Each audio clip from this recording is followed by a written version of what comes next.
সাবধান। এই কথাটা আজ আর কূটনৈতিক ভাষা নয়, এটা কৌশলগত সতর্কতা। মধ্যপ্রাচ্যের আকাশে যে পরিবর্তনটা ঘটেছে তা শুধু একটি দেশের জন্য নয়, এটা গোটা বৈশ্বিক শক্তি সমীকরণের জন্য বিপদ সংকেত। কারণ বিগত 56 ঘন্টা এমন কিছু হয়েছে যা পেন্টাগনের জেনারেলদের হিসাব নতুন করে লিখতে বাধ্য করেছে।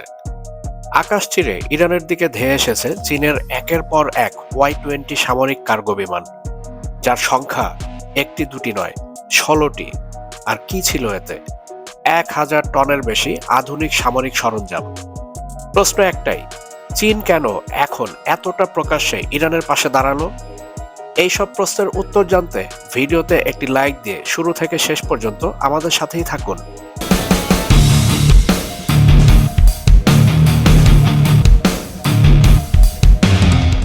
Y-20 কোনো সাধারণ কার্গো বিমান নয়।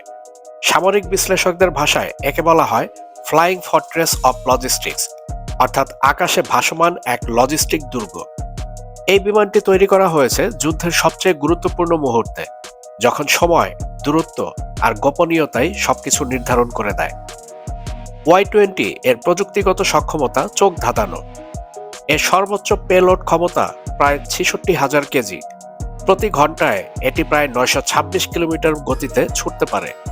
আর আশ্চর্যের বিষয়, এই দানবীয় বিমানটি পরিচালনা করতে মাত্র 3 জন ক্রুর প্রয়োজন পড়ে।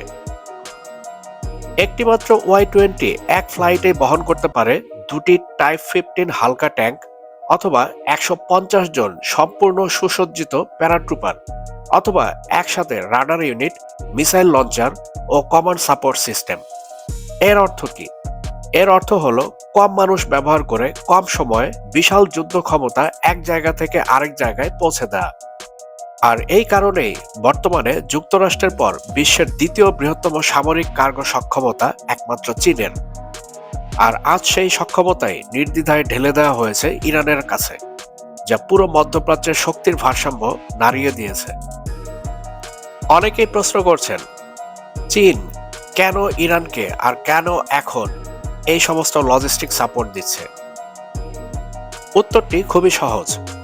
চীন খুব ভালো করেই জানে, মধ্যপ্রাচ্যে যদি ইরান ভেঙে পড়ে তাহলে পুরো অঞ্চল আবার একচেটিয়াভাবে যুক্তরাষ্ট্রের সামরিক ও রাজনৈতিক ছাতার নিচে চলে যাবে। ইরান শুধু একটি রাষ্ট্র নয়, ইরান হলো মধ্যপ্রাচ্যে মার্কিন আধিপত্যের বিরুদ্ধে সবচেয়ে শক্তিশালী প্রতিরোধ স্তম্ভ। ইরান হলো এমন একটি শক্তি যার অস্তিত্বই ইসরায়েলের সামরিক পরিকল্পনায় একটি স্থায়ী কৌশলগত সীমাবদ্ধতা তৈরি করে। সবচেয়ে গুরুত্বপূর্ণ বিষয় হলো, ইরান সরাসরি চ্যালেঞ্জ ছুড়ে দিয়েছে পেট্রো ডলার ব্যবস্থার বিরুদ্ধে। দশকের পর দশক ধরে মধ্যপ্রাচ্যের তেল বাণিজ্য ডলারে চলছে, আর এই ব্যবস্থার বাইরে যাওয়ার সবচেয়ে বড় সাহসী খেলোয়াড় ইরান। চীন বুঝেছে, ইরান যদি টিকে থাকে তাহলে শুধু তেহরান নয়, ওয়াশিংটনের পুরো প্রভাব বলই ফাটল ধরবে। আর শুধুমাত্র এই কারণেই এখন এই মুহূর্তে চীন কোনোভাবেই ইরানকে হারতে দিতে চায় না।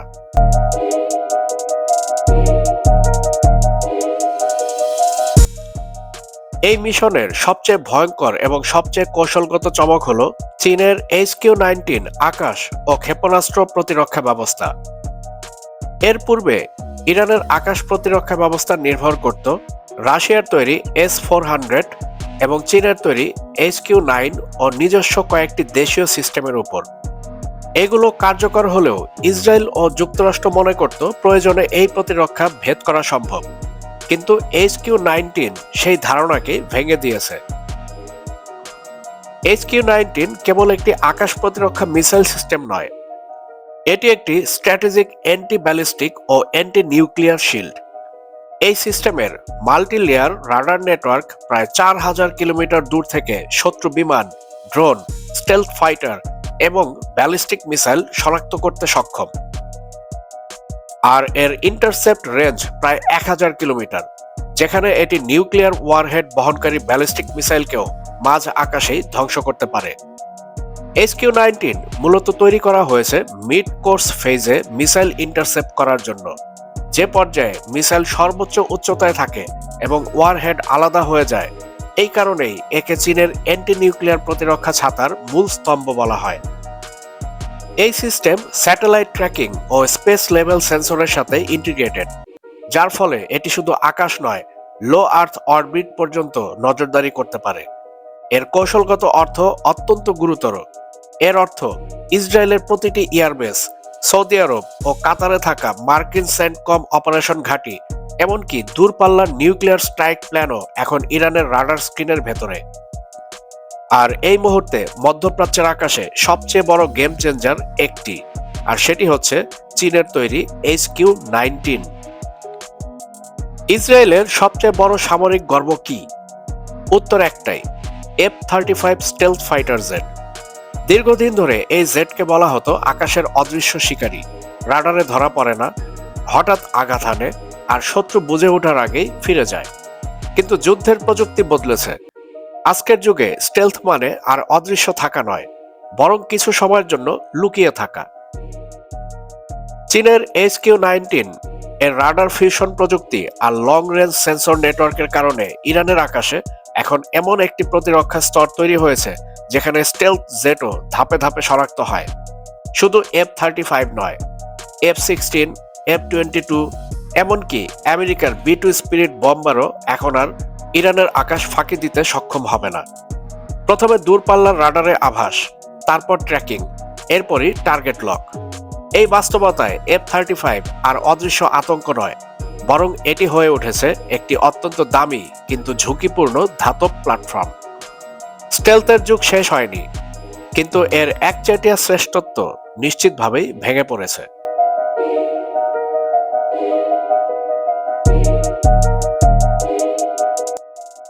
চীন ইরানকে শুধু মিসাইল বা রাডার দেয়নি, দিয়েছে আধুনিক যুদ্ধের সবচেয়ে নীরব কিন্তু সবচেয়ে মারাত্মক অস্ত্র, electronic warfare and jamming suite. এই প্রযুক্তির কাজ সরাসরি ধ্বংস নয়, বরং শত্রুর পুরো যুদ্ধ ব্যবস্থাকে অন্ধ করে দেয়া। এর মাধ্যমে শত্রু মিসাইলের জিপিএস সিগন্যাল বিভ্রান্ত করা যায়, ড্রোনের নেভিগেশন সিস্টেম ভেঙে ফেলা যায়, আর সবচেয়ে গুরুত্বপূর্ণ, শত্রুর কমান্ড অ্যান্ড কন্ট্রোল নেটওয়ার্ক সম্পূর্ণভাবে বিচ্ছিন্ন করা সম্ভব। ইসরায়েলি ড্রোন যখন মনে করবে যে সে নির্দিষ্ট টার্গেটের দিকে এগোচ্ছে, তখন বাস্তবে সে হয়তো ভুল কোঅর্ডিনেটে ঢুকে নিজের ঘাঁটির দিকেই ঘুরে যাচ্ছে। এটাই আধুনিক যুগের বাস্তবতা। ড্রোন বা মিসাইল ছুড়বেন আপনি, এবং তা শত্রু আপনার দিকেই আবার রিডিরেক্টেড করে দেবে। এটাই আধুনিক যুদ্ধের বাস্তবতা। এখানে সবসময় বিস্ফোরণ দরকার হয় না। অনেক সময় গুলি ছোড়ার পূর্বেই শত্রু তার চোখ, কান আর সিদ্ধান্ত নেয়ার ক্ষমতা হারিয়ে ফেলে। এই নীরব যুদ্ধক্ষেত্রেই ইরান সবচেয়ে বিপজ্জনক হয়ে উঠেছে।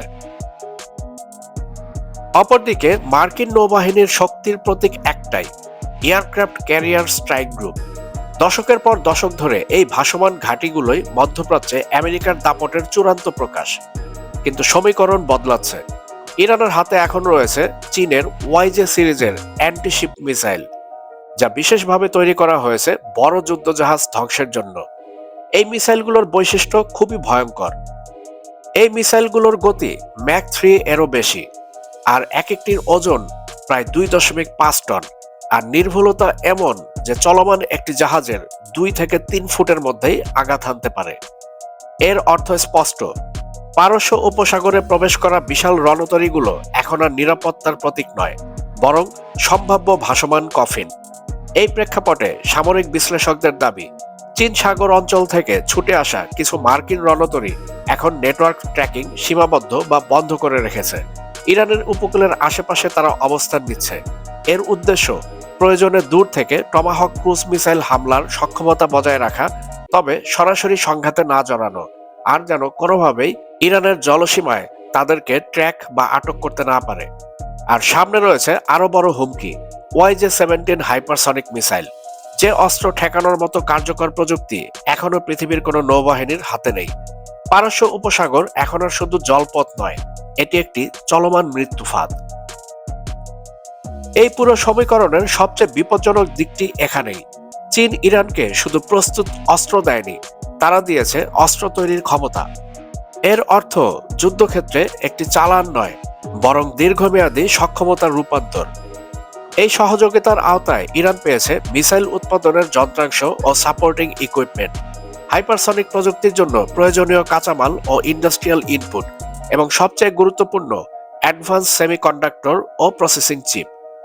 এই চিপগুলো আধুনিক যুদ্ধের মস্তিষ্ক।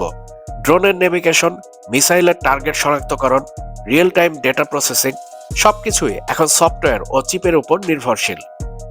এবার প্রশ্ন, এসবের সরাসরি ফলাফল কি? ইরান এখন ধীরে ধীরে এমন অবস্থায় যাচ্ছে যেখানে তারা নিজস্ব সক্ষমতায় ড্রোন, ব্যালিস্টিক মিসাইল ও হাইপারসনিক অস্ত্র উৎপাদন ও আপগ্রেড করতে পারবে।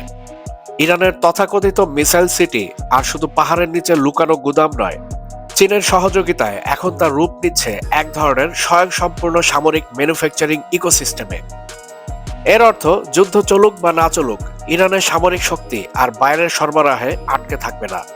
এটাই পশ্চিমা কৌশলবিদদের সবচেয়ে বড় দুঃস্বপ্ন, কারণ নিষেধাজ্ঞা তখন আর চাপ নয়, শুধু একটি কাগজে ঘোষণা হয়ে দাঁড়ায়।